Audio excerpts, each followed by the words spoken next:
I'm John DeSando. Cinema, cinema, cinema, cinema. Classics, let's go to the movies and share some popcorn, soda pop with our friends. Turn off our cell phones and get away. Night or day, it's John DeSando on the radio. We'll watch the credits from up high and low. Cinema Classics on. Cinema Classics is produced by John DeSando. It airs Thursdays at 8:01 p.m. on WCBE 90.5 FM. Listen to shows and read reviews online at WCBE.org. I'm John DeSando. And I'm Mary Yerina. And this is Cinema Classics. And I think we have a classic Okay. in the making. Okay. And it's called Maestro. And when I was a kid growing up, and you weren't yet born, I was well aware of Leonard Bernstein. And largely because of West Side Story. I mean, I knew very little about classical music. But his presence was everywhere. It was on television, it was in concerts. And so, Mary, what does Maestro catch for us? Well, Maestro is about Leonard Bernstein. However, it's really about his relationship with his wife, Felicia, and his career is the backdrop of this story of their meeting, falling in love, getting married, and then how their relationship progresses through the rest of their lives. And I think, I'm so glad you mentioned that. I'm sure we would have at some point. But you could misconstrue this as a concert kind of film where we're going to be, Leonard Bernstein is going to be, I mean, the music is all his.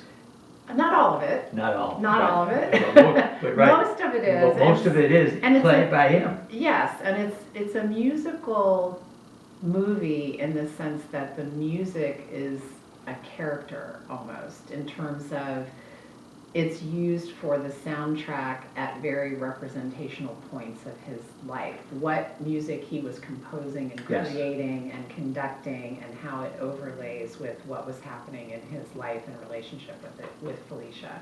And it reminded me that that's probably something that Bradley Cooper did with A Star Is Born.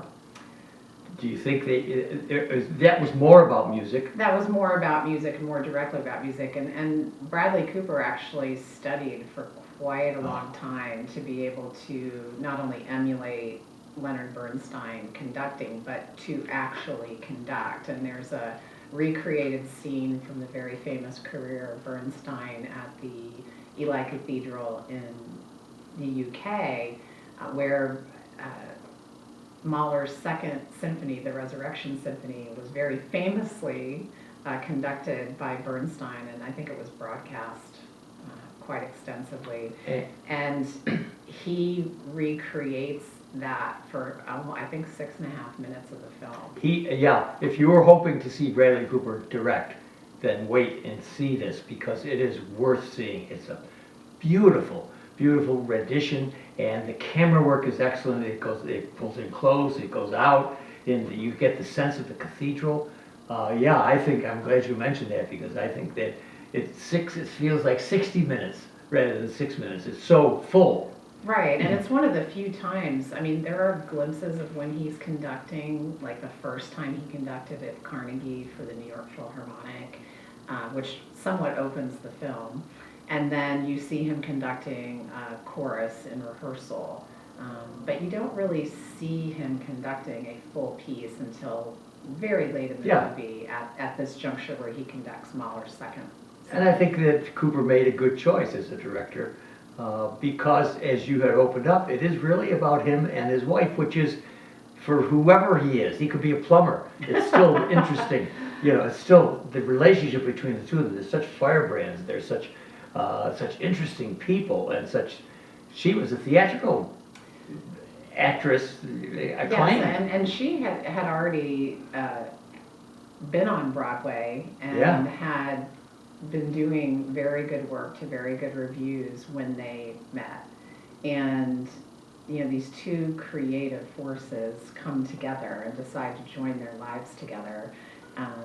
It was an interesting journey because we now know more about Bernstein's life than we knew while he was living. Okay. He died in 1990, so it's hard to believe, but he's been gone for 33 years. Yeah. And she actually died of lung cancer in 1978. Really? Why would that be? So, well, like Golda, which also has another similarity to this film with regards to makeup and prosthetics, cigarettes and cigarette smoking is, again, another character in the film, which Boy. is shocking based on today's standards. Oh, Mary, and I keep watching him. I don't think that Bernstein, as depicted by Cooper, is without a cigarette in this film. Very Okay. rarely. Except when he's at that doing the Mauer. You know. And except when he's caring for Felicia, who is dying of lung cancer. At least he had the Yeah. good sense to not light up in her presence. He was just about 70 years old when he died of emphysema. Big surprise. Wow. I mean, they are an advertisement for please stay away, don't do that. But they are constantly smoking. Yeah, and I know that was part of the image we have of Leonard Bernstein. Yes. Was part of the lifestyle back then, but based on today's standards, I think they could have made the point without it Boy, Mary, being you're a speaking, distraction in the you're film. speaking my language about violence, sex, and so on. I got it. You don't subject me to 2 hours of it. I got the point. Yeah. So I can't. That's a great one, and I'm thinking that all the way through. But it is truly characteristic of him to be having a cigarette dangling from his mouth.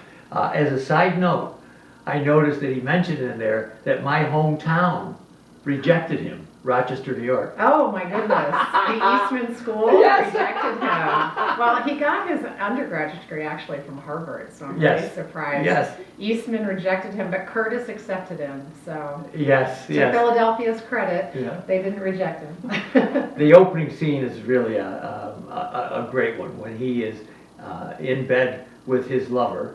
Now, we need to say that a very important part of this is that he's gay. I mean, this, Yes. a part of the film Yes. is that he is gay, and that is a part of the complexity of his life.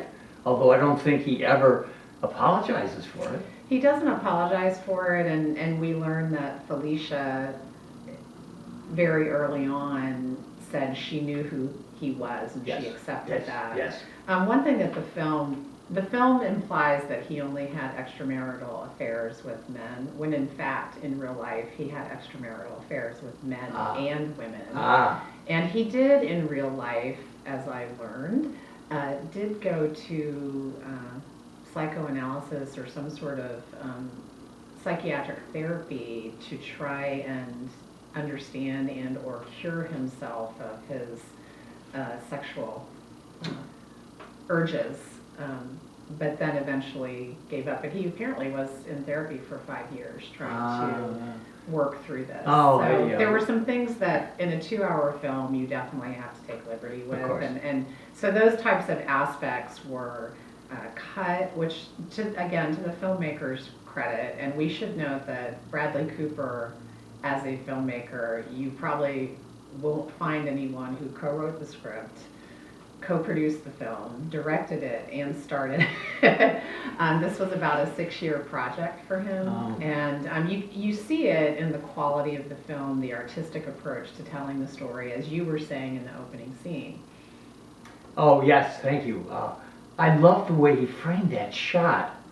Is it like, is it a window? It's a window with the shade drawn. Yes, so that's you're only right. seeing the outline. Yes, it's like a of picture. the sun coming through. Yes. And you can see in the shadows that he's gotten up out of bed. A lover is in the bed, Yeah. and you see him on the phone. But it's all done in somewhat of a silhouette. Yes. That's just that little crease of light coming through. And the this edge of the window. this is an iconic moment. I mean, this is what I love about docudramas.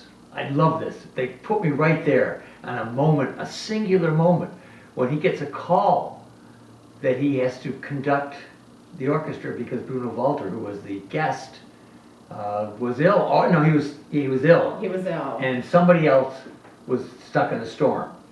so that he, as the assistant As the director. assistant conductor, he had to conduct without rehearsal. Oh. He had to step up onto the podium in Carnegie Hall in front of the New York Philharmonic and conduct. And that's actually a true story. Most of the film is very factual. There's very little that wasn't factual.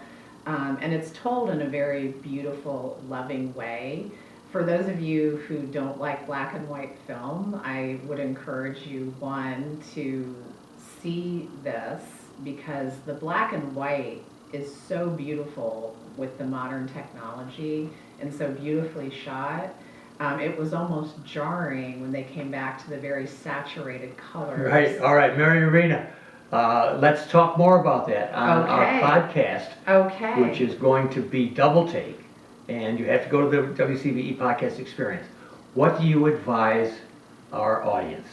It is a good film. I don't think it's a great film. Okay. But it is worth seeing to see the performances of Carey Mulligan and Bradley Cooper. It's called Maestro, and it is now on Netflix. Classics, let's go to the movies and share some popcorn, soda pop with our friends. Turn off our cell phones and get away. Night or day, it's John DeSando on the radio. We'll watch the credits from up high. Cinema classics on